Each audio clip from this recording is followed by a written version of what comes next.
We're going to make lemon lime apple dumplings.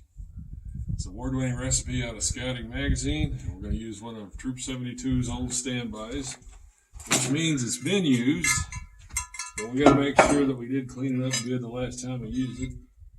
Not too bad. I think we just need to wipe it out. Make sure we get all the dust and the ashes from the last time. Okay, now I like to line mine with aluminum foil simply because it's easier to clean up at the end of the day.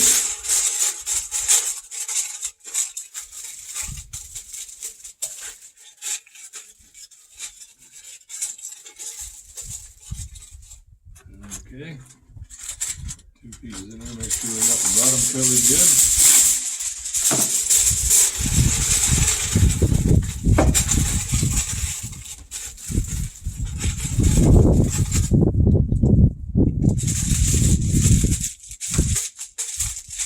Alright, should be okay. So, we'll put the lid on that. Go start a fire.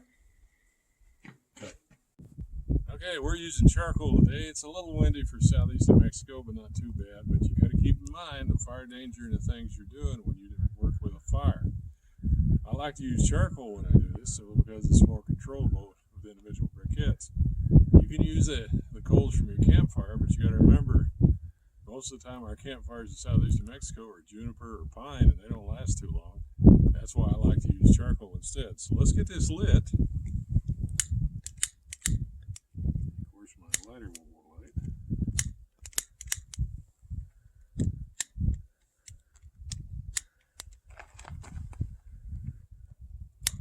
There we go. Okay, we got her going, so let's go inside and get our apple dumplings ready. Okay, so now we're ready. We've got our apples sliced into eighths, which is, you can either do it with a paring knife or with one of those fancy apple cores and slicers.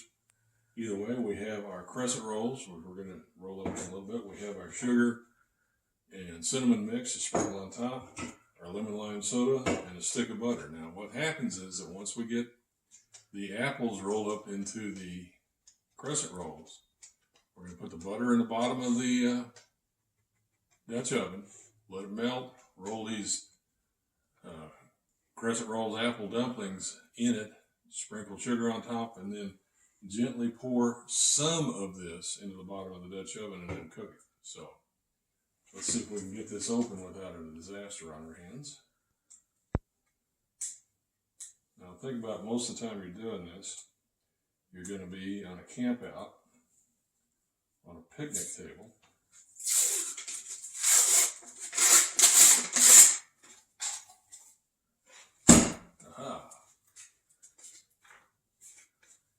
We'll just do a couple of them for the video, just so you'll see.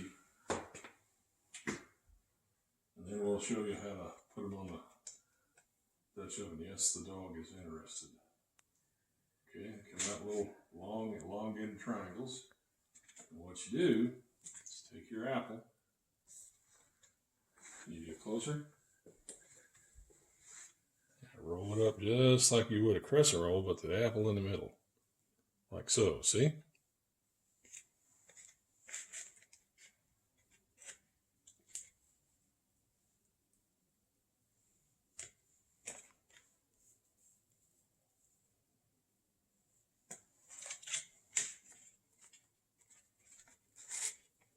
Now, the recipe calls for 2 apples and 2 cans of crescent rolls, but since it's only Miss P and I haven't got any scouts to feed these two, we're only going to make 1.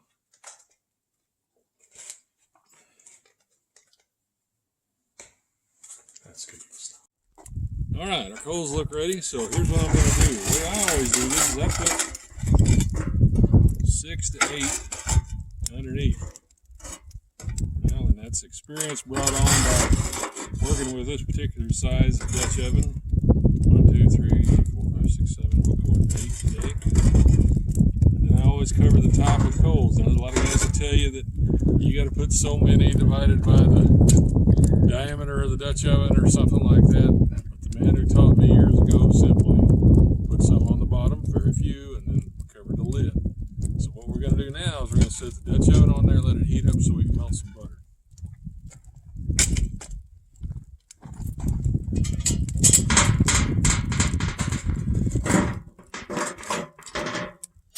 Okay, let's go get our stuff. Okay, now once you get your butter melted in the bottom, it says take your dumplings and roll them around in there. Now I never have figured out how to do that without unrolling the dumplings or burning my fingers. So we're just going to set them in there. So you may want to get closer to see this. Now, the recipe calls for 16, and like I said, we're only making 8. Because only Miss P and I.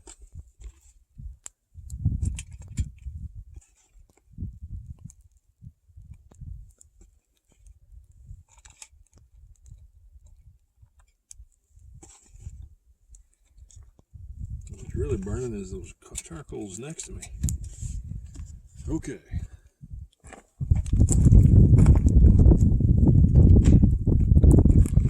Now, take your sugar mix. We've got sugar, brown sugar, and a little dab of cinnamon. Cinnamon. Sprinkle that over the top of your dumplings. Now, if you get butter on the top of them, yeah, it'll stick better.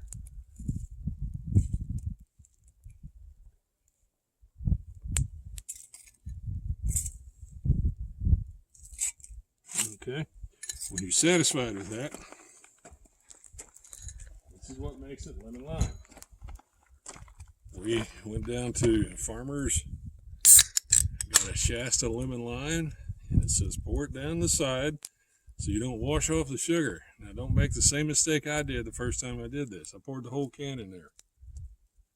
That's too much. Everything's soggy when you get done, and it tastes good, but it's awfully soggy and not like it ought to. So pour it down the side like so, where it covers the bottom. Should be about half a can, yeah. With your butter mix, we're done. Put the lid on it. You can hear it sizzling already.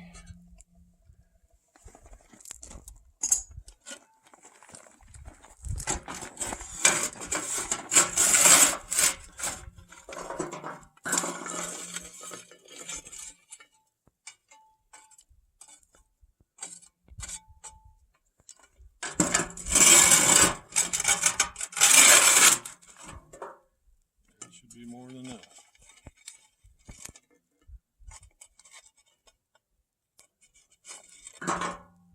Now, the recipe calls for come back in 30 minutes. I'll probably be back in 20 and check it. We'll be back.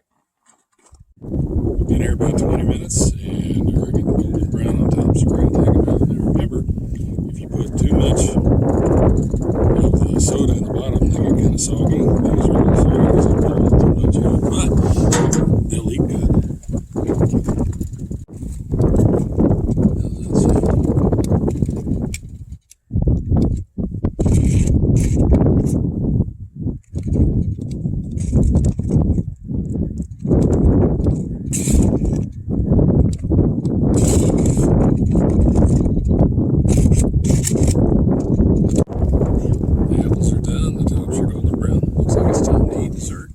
So, next up on the list, cheesecake. Yes, cheesecake at a campout. It's going to be wild. So, what you're going to want to do is you want to go out to the store and you want to get one of the no-bake cheesecake mixes. Make sure it's no-bake or else it's not going to work. What we're going to be doing is we're going to be making our own cheesecakes inside of plastic cups. So, we're going to be basically just following the instructions on the box here. So if you get lost on what I've got to say, or if you want to make sure you've got the right quantities, just follow what it says in the box, and this will make enough for a couple different people to eat out of. So first off, make sure you get all your stuff together. There's going to be a whole variety of things you're going to need to make sure you bring with you. It's going to be, water, it's going to be butter, it's going to be milk, stuff like that. Just make sure you've got it all ready to go.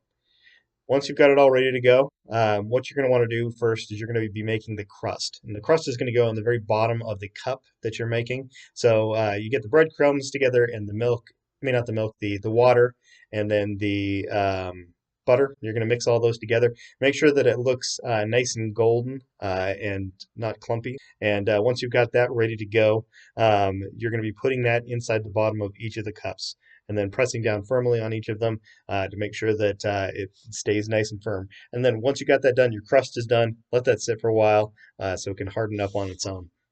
All right, now that you got that done, you want to make the actual cheesecake part of the cheesecake. This part is really easy. What you want to do is just follow the instructions. You mix it all together, throw it in a big mixing bowl, and make sure you get all the clumps out. It's very important you get all the clumps out. Otherwise, you're going to have a bit of just mix right in the middle of your awesome cheesecake, and it's going to taste weird. So once you get all that done, you pour that into your cups, and then from there, we've only got one more step left. One of the most important things about cheesecake, as we all know, is making sure you've got some fruit to put on top. And luckily, this particular mix comes with that. So what you're going to want to do is just squirt a little bit onto the top of there, and then all you need to do is eat and enjoy. Thank you very much. Ladies and gentlemen, hobos and tramps, and all you good scouts and scouters that came out to camp, we're here today to give you a small demonstration of what a campfire menu afterwards is for. The campfire is to bake the ashes and the coals to cook with. The songs, skits, and dances are just to keep the people entertained while the main thing is coming through. So I'll try to give you a little bit of rundown on how to put a 2x8 cobbler together. First, you need 2 cans of fruit.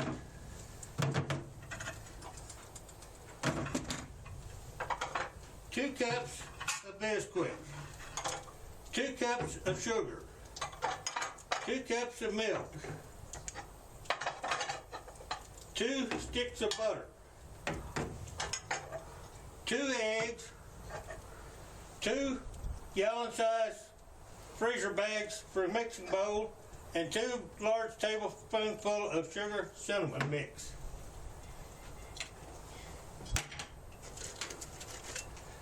You use 2 bags because that way you got a safety. You put it in one, then put it inside the other one as you mix it.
Mix the Bisquick, sugar, eggs, milk,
Take a stick of butter.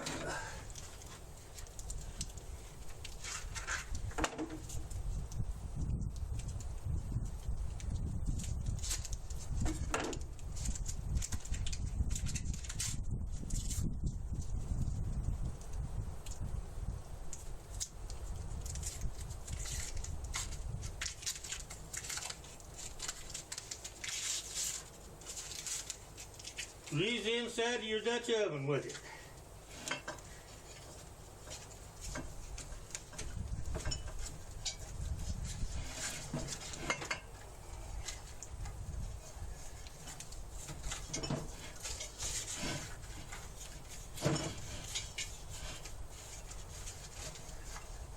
This recipe is for a 12-inch Dutch oven. If you have a different size, you may have to change the amount of ingredients.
After you get the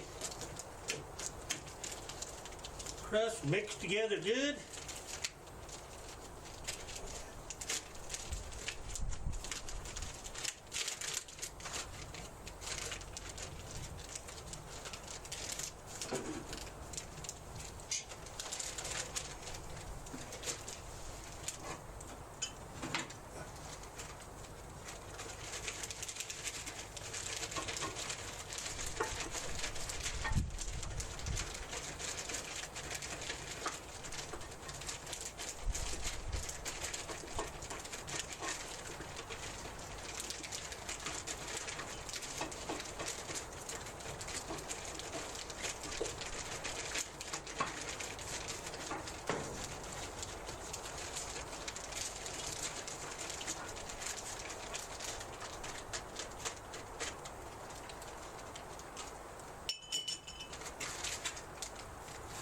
just pour it into the Dutch oven.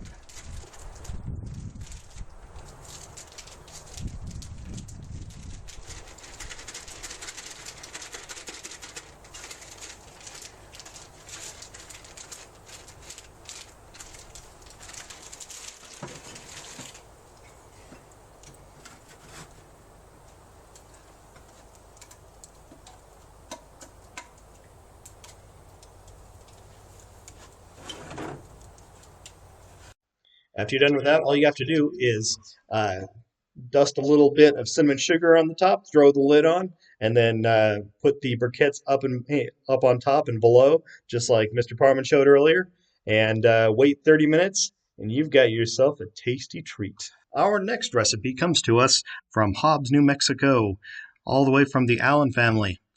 They are going to teach us how to make caramel apple cobbler, which sounds delicious. Here's the recipe for caramel apple cobbler. So what we're going to want to do first is we want to make sure that we have got our apples nice and peeled and ready to go. Then what we're going to do is we are going to slice up our apples, and then we'll mix the pie filling, sugar, cinnamon, our apple slices, and the caramel bits and lemon juice into a Dutch oven. The caramel bits you'll see are prepackaged as this. You can buy those in the stores like that.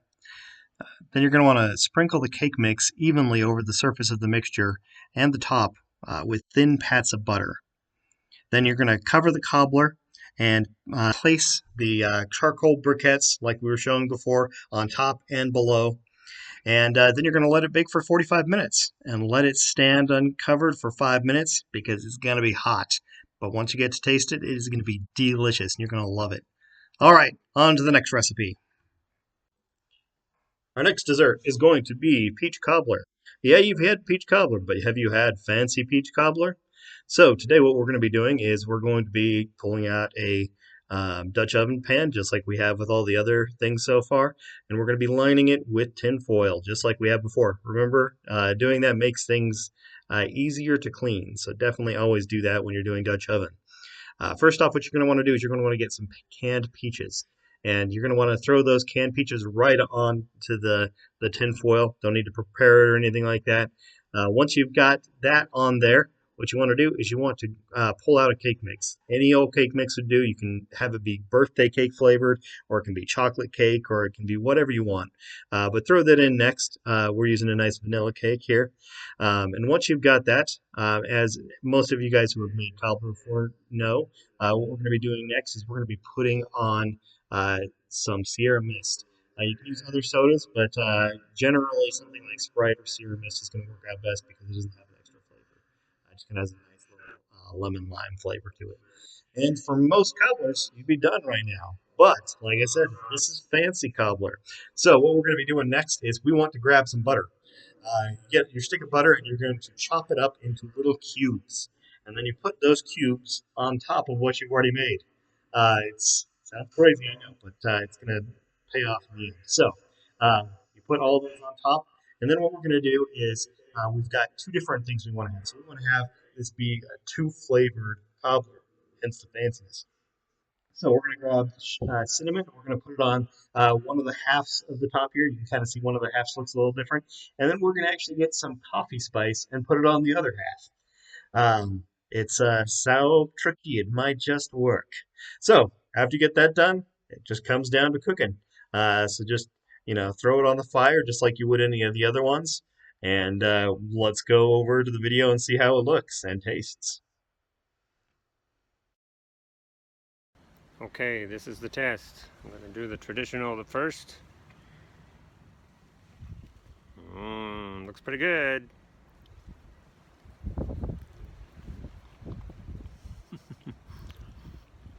Definitely. Very good there. And then we'll try the one with the coffee spice. Everybody's got to be working on a different recipe,